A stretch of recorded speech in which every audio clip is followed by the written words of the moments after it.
वाञ्छाकल्पतरुभ्यश्च कृपा सिन्धुभ्यैव च पतितानां पावनेभ्यो वैष्णवेभ्यो नमो नमः।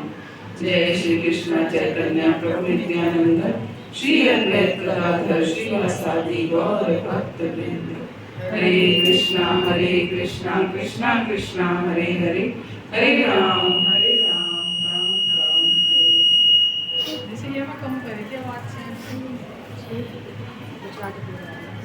का अंतिम अध्याय है ये, और इसलिए भगवान ने पूरा भक्ति योग का निचोड़ इसमें डाल दिया है।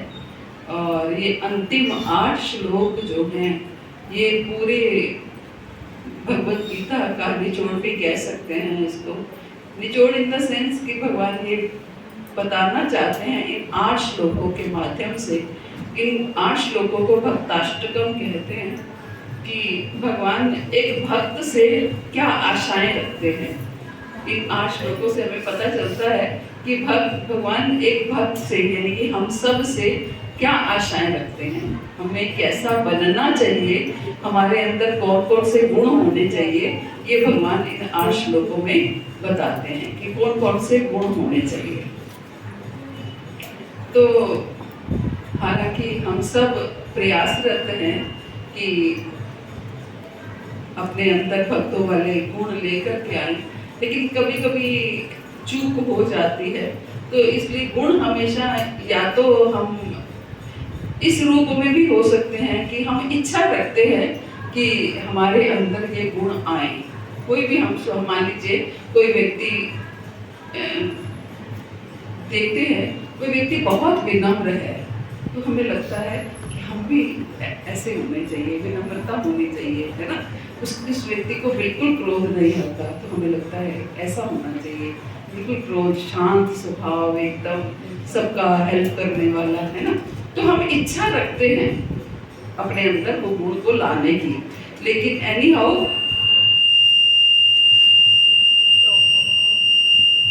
इसको पसंद नहीं है। देखो आप बैठे तो नहीं बोल रहा।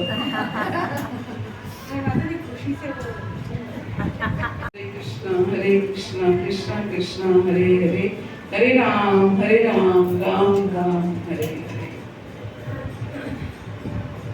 तो हम इच्छा रखते हैं कि हमारे अंदर वो गुण आए, लेकिन वो इच्छा रूप में ही रह जाते हैं। लेकिन क्यों विद टाइम हम फिर भूल जाते हैं और फिर वैसे के वैसे हो जाते हैं। और कुछ गुण हम प्रैक्टिस में, अभ्यास में लेकर के आते हैं कि हाँ हम अभ्यास कर रहे हैं, प्रैक्टिस कर रहे हैं, लेकिन पूर्ण रूप से नहीं, अभी सक्सेसफुल नहीं हुए हैं, सफल नहीं हुए हैं। और कुछ गुण में हम सक्सेसफुल हो भी चाहते हैं कि हम सफल हो गए हैं, और कुछ गुण ऐसा होते हैं कि हम करना ही नहीं चाहते। मान लीजिए किसी में कोई गुण है तो हमें लगता है हमें नहीं बनना ऐसा, मैं ये नहीं कर सकती, मेरे बस का ये नहीं है ना। कई बार मुझे याद है कि मैं जब भक्ति में आई तो मेरी छोटी डॉटर हमेशा ये बोलती थी, मम्मी मुझे कभी मत कहना ये सब करने को, ये छोड़ो वो छोड़ो, ये मत खाओ वो, मैं नहीं कर सकती ये सब, मैं तो जैसा जीवन जी रही हूँ वैसा जीवन जी रही हूँ। तो मतलब ठान लिया कि ये तो अडॉप्ट करूंगी ही मैं, है ना, इस तरीके का हुई। लेकिन कुछ गुण जैसे अब इस्कॉन के भक्त हैं, 16 माला, 4 नियम, जैसे प्यार नहीं खाना, चाय कॉफी नहीं पीना, तपस्या करना, एक तो गुण है ना, मतलब इसमें वो डटे रहते हैं, इसको वो छोड़ते नहीं हैं, है ना। और कुछ गुण ऐसे होते हैं हम स्टार्ट करते हैं लेकिन फिर बीच में ही हमारा ब्रेकडाउन हो जाता है, हम बीच में ही छोड़ देते हैं। तो इसलिए हमें देखना है कि हम कौन से गुण हम अडॉप्ट कर सकते हैं, कौन से गुण नहीं कर सकते हैं, और कौन से गुण के लिए हम प्रयास कर सकते हैं। तो बहुत सारे गुण हैं, लगभग 36 शायद गुण बताए हैं इसमें। तो अद्वेष्टा सर्वभूतानां मैत्रा करुणा एव च निर्ममो निरहंकारा समदुखा सुखा शमी संतुष्टा सततम योगी यतात्मा दृढ़ निश्चयः मयि अर्पिता मनोबुद्धि मद भक्ता स मे प्रिया। भगवान ने हर श्लोक के लास्ट में क्या लिखा है, मद भक्ता स मे प्रिया, मद भक्ता स मे प्रिया। ऐसा भक्त मुझे बहुत प्रिय है, ऐसा भक्त मुझे अतिशय प्रिय है मद भक्ता स मे प्रिया, ऐसा भक्त मुझे अतिशय प्रिय है। और हम सब भगवान से प्रेम करते हैं, प्रेम करना चाहते हैं, और लक्ष्य क्या है? भगवान का प्रेम प्राप्त करना, ये हमारा लक्ष्य है। और भगवान साफ साफ शब्द पे लिख रहे हैं कि ऐसा भक्त मुझे अतिशय प्रिय है, ऐसा भक्त मुझे अतिशय प्रिय है। तो और कितनी क्लैरिटी हमें चाहिए, है ना?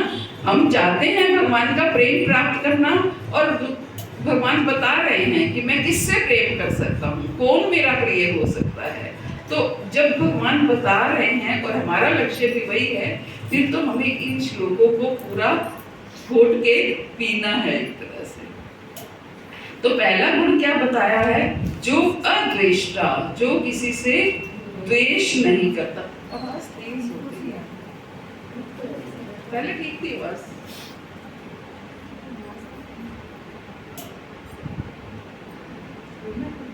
हरे कृष्णा कृष्णा कृष्णा हरे हरे, हरे राम राम राम हरे।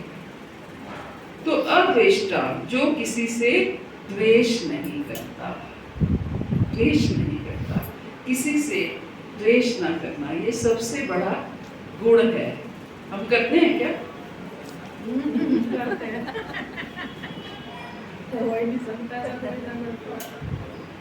तो कैसे कर ले?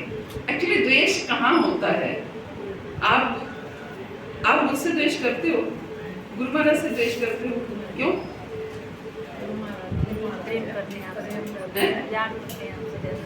द्वेष कहाँ होता है?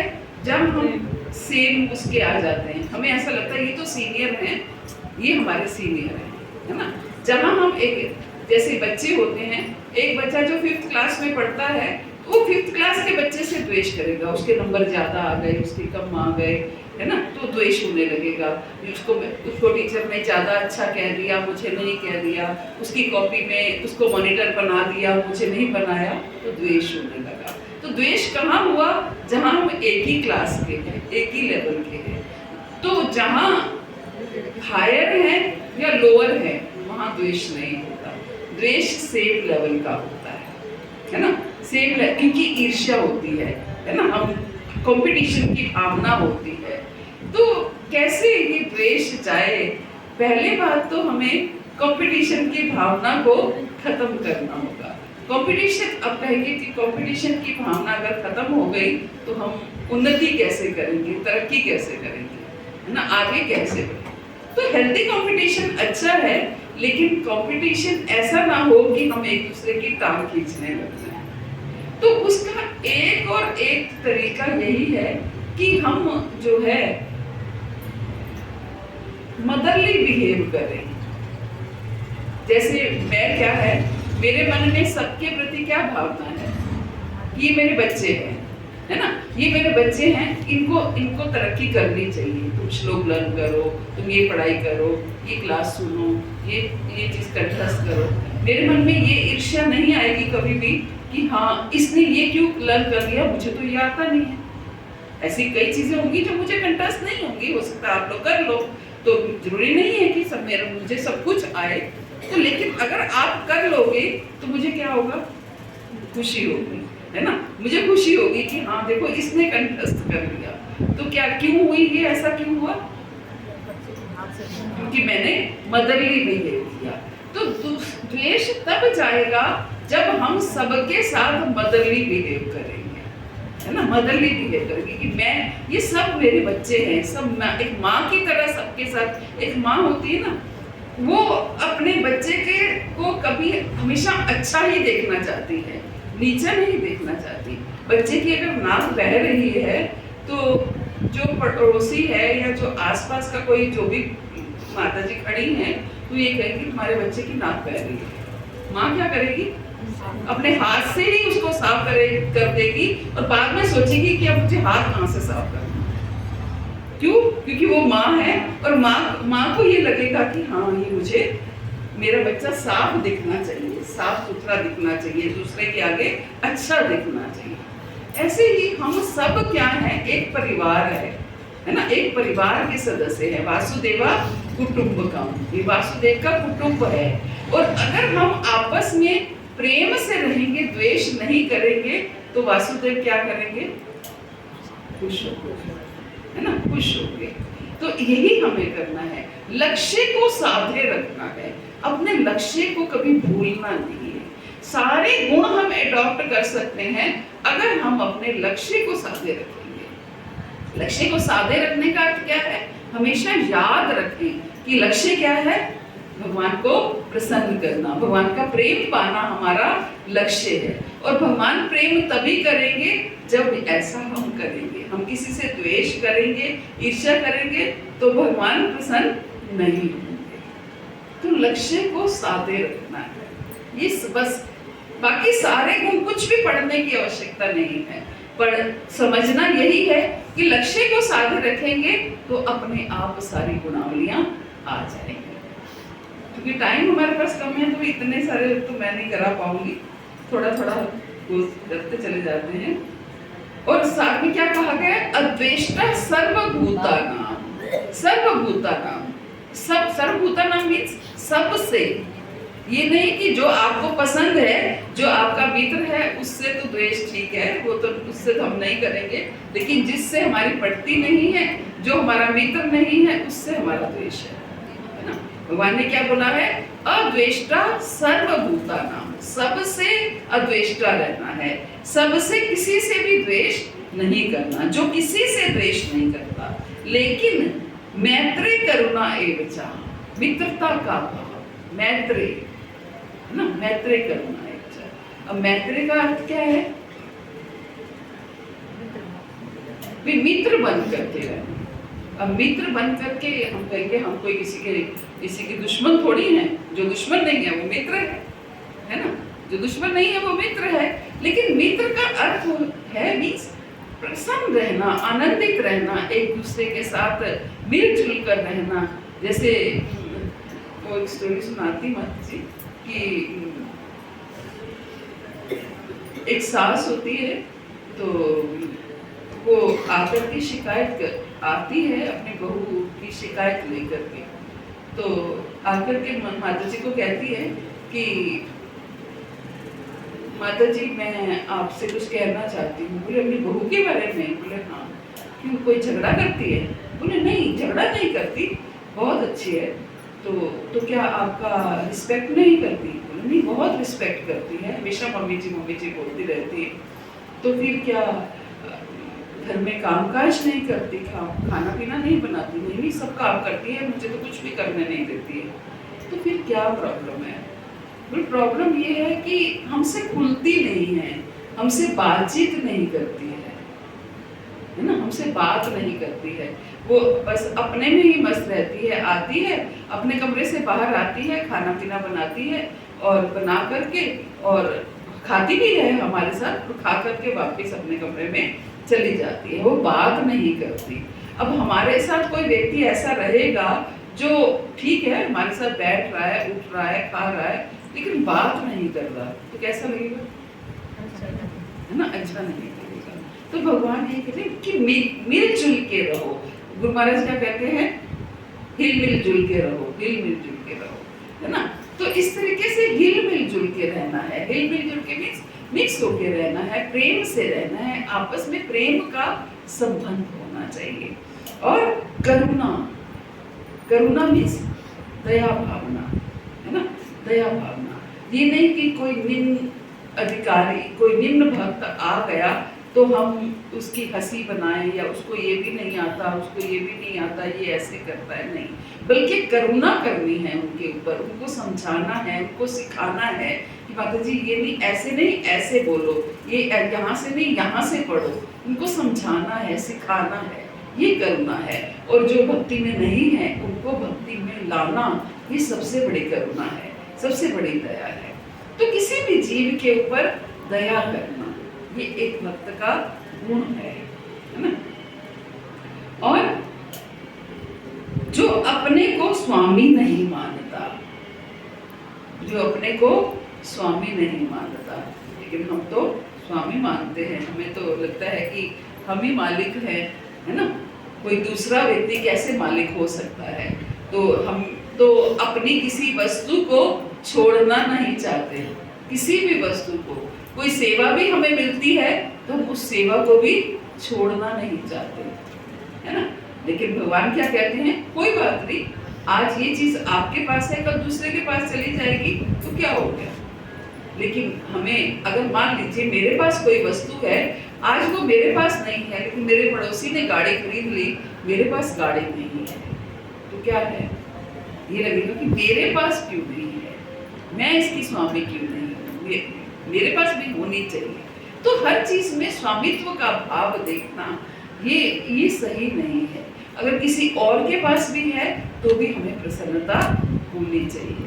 और मिथ्या अहंकार से मुक्त है, जो मिथ्या अहंकार से मुक्त है। मिथ्या अहंकार, दो तरह के अहंकार बताए गए हैं, शुद्ध अहंकार और मिथ्या अहंकार, है ना। शुद्ध अहंकार और मिथ्या अहंकार।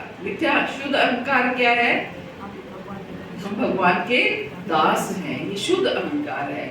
और मिथ्या अहंकार क्या है कि मैं शरीर हूँ, मैं डॉक्टर हूँ, मैं इंजीनियर हूँ, मैं पीएचडी हूँ, मैं ये हूँ, अपने आप अपनी उपाधियों के जो हमें अहंकार होते हैं, ये मिथ्या अहंकार है। तो जो मिथ्या अहंकार से युक्त है, जो किसी से मुक्त है, जो किसी से द्वेष नहीं करता, लेकिन जीवों का दयालु मित्र है, जो अपने को स्वामी नहीं मानता और मिथ्या अहंकार से मुक्त है, जो सुख दुख में समभाव रहता है। सुख दुख में समभाव रहना, टिक लगाते जाइए कि आपके अंदर कौन कौन सी गुणावलियां हैं। और जरूरी नहीं 100% हो, कुछ परसेंटेज तो होंगी ही, है ना।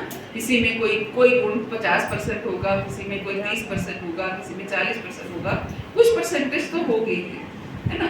एक लिस्ट बना के उसके आगे परसेंटेज लिखनी चाहिए और धीरे धीरे ऑब्जर्व करना चाहिए कि अब परसेंटेज बढ़ी या नहीं बढ़ी, है ना। जो सुख दुख में समभाव रहता है, सुख हो दुख हो एक समान रहना, ये सबसे ये समभाव रहने के आग्रह है भगवान ने कई श्लोकों में किया है ना, कई श्लोकों में किया है। और सहिष्णु है, सहनशील है। किसको सहना है, सुख को दुख को हर चीज को सहना है, किसी की बात को सहना है, किसी तरह के कष्ट को सहना है। हम किसी की बात को नहीं सहन कर पाते हैं, ये सबसे बड़ी समस्या है कि उसने मुझे, मान लो कोई किसी को करेक्ट कर देता है, मान लो मैं आपको करेक्ट करती हूँ, आपने कोई गलती करी, मैंने आपको करेक्ट कर दिया, तो क्या आप सहन कर पाओगे? नहीं, हाथ की हाथ जवाब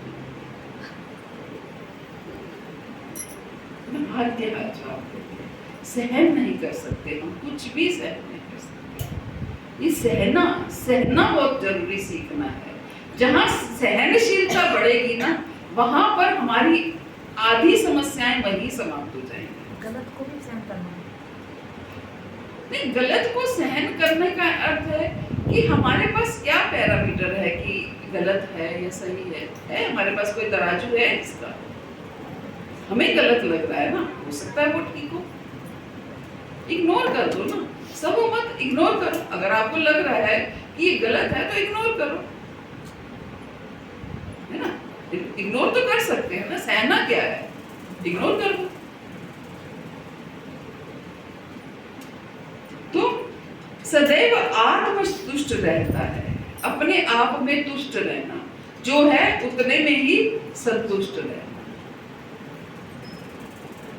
ज्यादा इच्छाएं नहीं करना, ज्यादा किसी वस्तु के पीछे, भौतिक वस्तुओं के पीछे खास तौर से भागना नहीं है, किसी भौतिक ओहदे के पीछे, पद के पीछे भागना नहीं है, किसी नेम फेम के पीछे भागना नहीं है, जो है उसी में तुष्ट रहना है, आत्मतुष्ट, अपने आप में तुष्ट रहना है।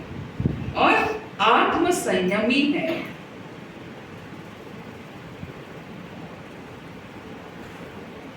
अपने आप पे कंट्रोल करना, अपनी इंद्रियों पर कंट्रोल करना, अपनी सेंसेस पर कंट्रोल करना, क्रोध पर, कामनाओं पर, है ना, इन सब पर कंट्रोल करना, संयम रखना। भगवान दूसरे अध्याय में कहते हैं जो अपनी इंद्रियों पर संयम नहीं रख सकता वो कभी भी सोचे ही मत कि उसे भगवत धाम जाना है, वो जा पाएगा इस बारे में सोचना ही बंद कर दे।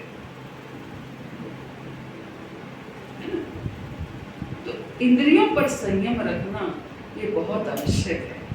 और जो निश्चय के साथ मुझ में मन तथा बुद्धि को स्थिर करके भक्ति में लगा रहता है। भगवान जो कार्य करने को बोलते हैं उसके तरीके भी बताते हैं। भगवान ने इंद्रियों को संयम करने का तरीका बताया क्या, कि इंद्रियों को भगवान की सेवा में लगाना है। जब बेटर टेस्ट मिलेगा तो अपने आप हल्का टेस्ट छूट जाएगा, इंद्रियां अपने आप संयम में आती चली जाएगी। और क्या बता रहे हैं, मन तथा बुद्धि को मुझ में स्थिर करके निश्चय के साथ, जो निश्चय के साथ दृढ़ विश्वास के साथ मन तथा बुद्धि को स्थिर करके भक्ति में लगा रहता है। क्या निश्चय, कि बस ये 16 माला 4 नियम मुझे दृढ़ता से करनी है और अच्छे से करनी है, यही मुझे आगे भगवत धाम लेकर के जाएंगी। जैसे बाकी जी भी कह रही थी ना कि भगवत धाम जाने की हमें इच्छा नहीं करनी है, हमें इच्छा क्या करनी है, मेरी सेवा अच्छे से होती रहे। जो सेवा मुझे गुरु महाराज ने दी है कि ये 16 माला करनी है, तो ये 16 माला की सेवा ही कम से कम मेरे से अच्छे से होती रहे।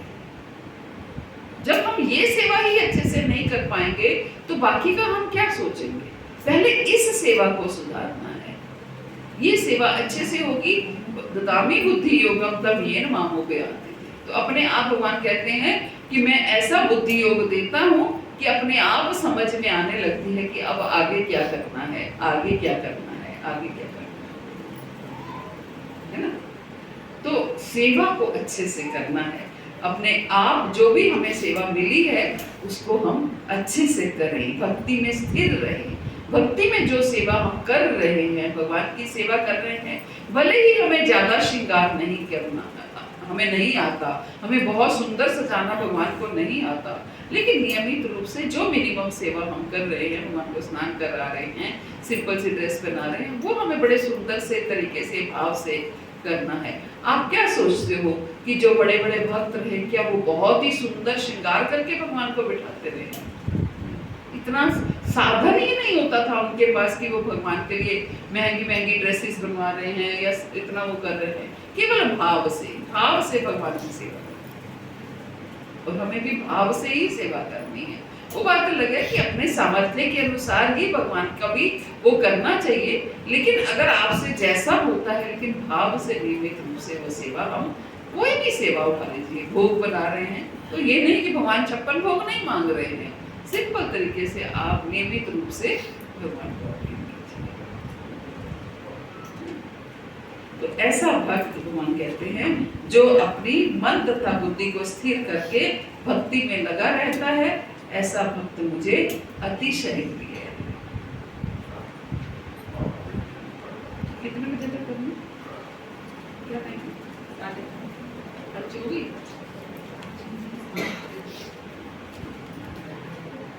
जिससे किसी को कष्ट नहीं पहुंचता। अगला गुण क्या है? जिससे किसी को कष्ट नहीं पहुंचता। कोई ऐसा व्यक्ति है जिससे किसी को कष्ट नहीं पहुंचता? हमारी कोई ना कोई बात तो किसी ना किसी को हर्ट कर ही देती है ना, जाने अनजाने ही सही। हम जानबूझ के ना भी करें, कभी अनजाने में भी कर ही देती है। तो ऐसे में क्या करें?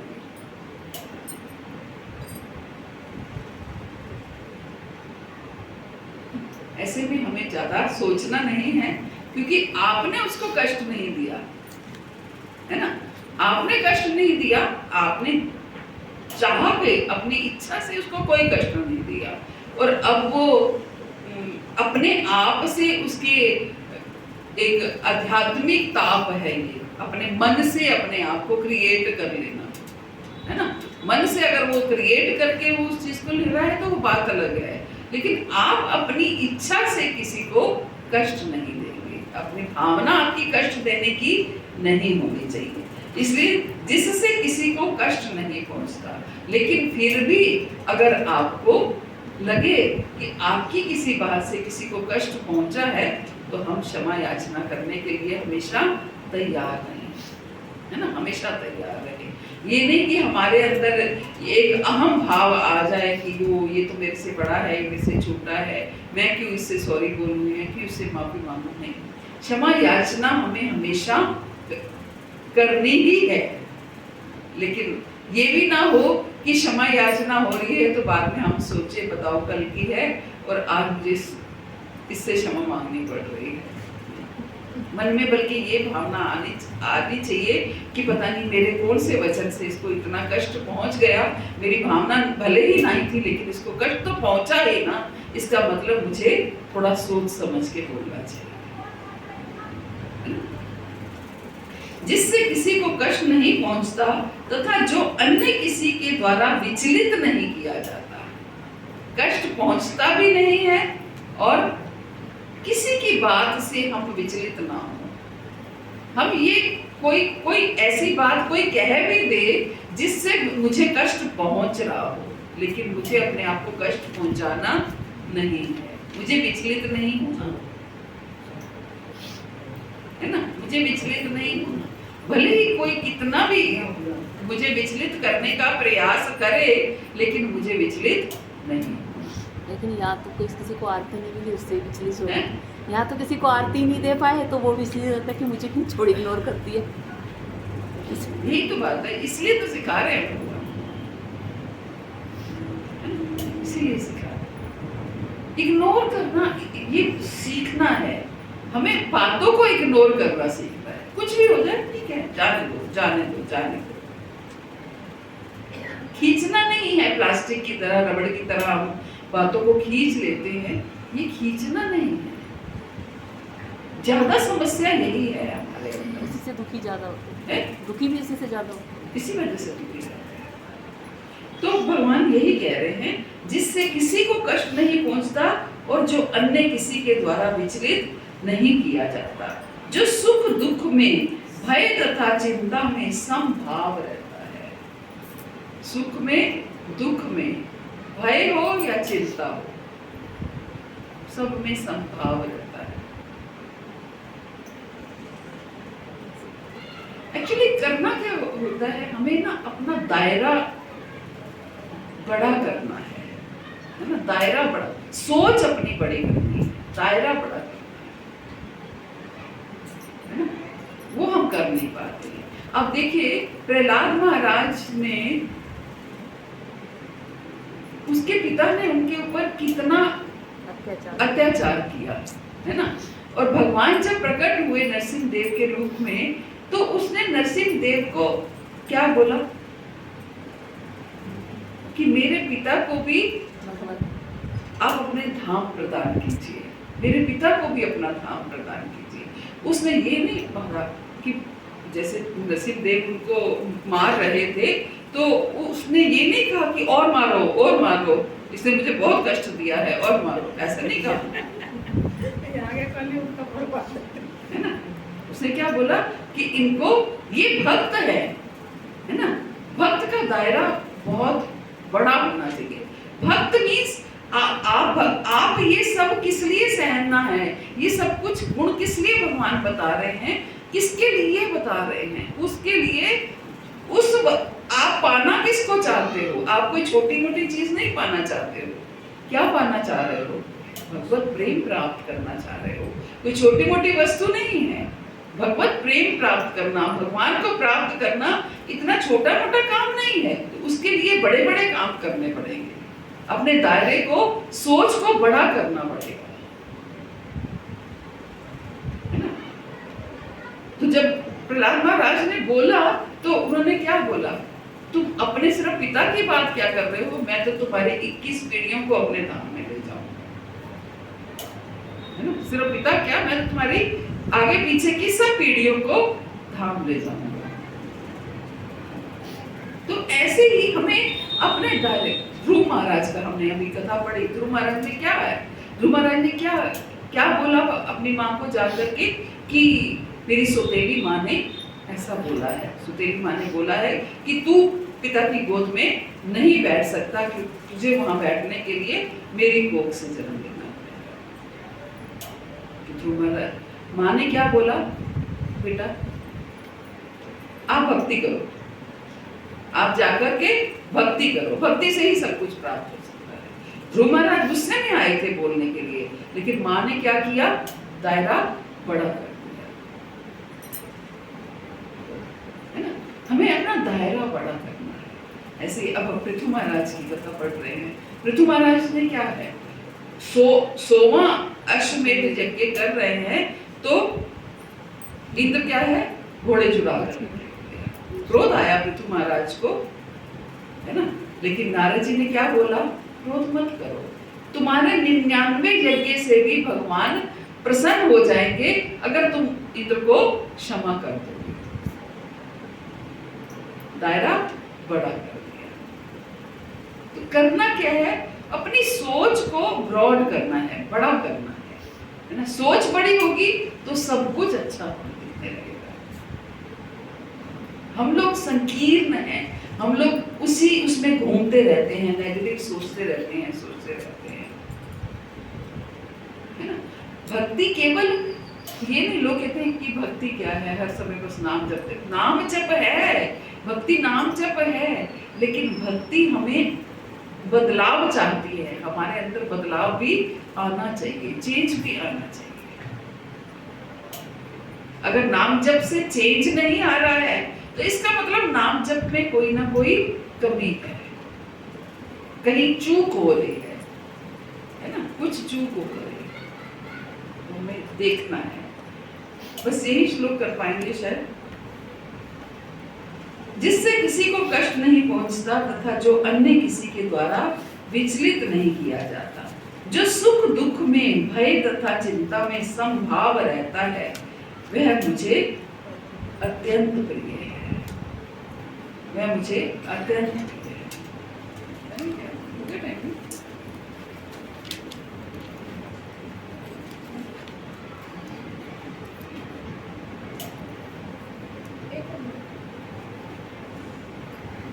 मेरा ऐसा भक्त जो सामान्य कार्यकलापों पर आश्रित नहीं है, जो शुद्ध है, दक्ष है, चिंता रहित है, समस्त कष्टों से रहित है और किसी फल के लिए प्रयत्नशील नहीं रहता, मुझे अतिशय प्रिय है।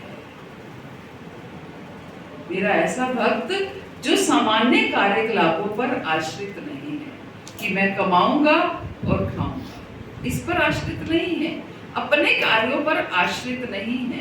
आश्रित किस पर है, केवल कृष्ण पर आश्रित है, अपने कार्यों पर आश्रित नहीं है। जो करेंगे वो भगवान करने वाले हैं, ये नहीं कि वो उसके ये सोच करके वो कर्म नहीं कर रहा है, कर्म कर रहा है लेकिन आश्रित पूरी तरह से भगवान पर है ना।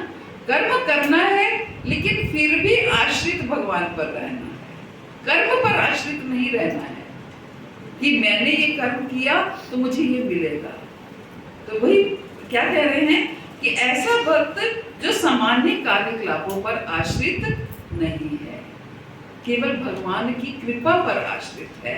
और जब हम कृपा पर आश्रित होंगे तो क्या करेंगे, प्रयास करेंगे कृपा बटोरने की, कि किस तरीके से हम कृपा को बटोर पाए। और फिर कृपा को बटोरना चाहेंगे तो क्या करेंगे, वो कार्य करेंगे जिससे भगवान कृपा देते हो, है ना, जिससे भगवान प्रसन्न होते हैं, वो कार्य करेंगे। तो हम करेंगे तब जब हमारा आश्रय क्या होगा, कृपा आश्रय होगा।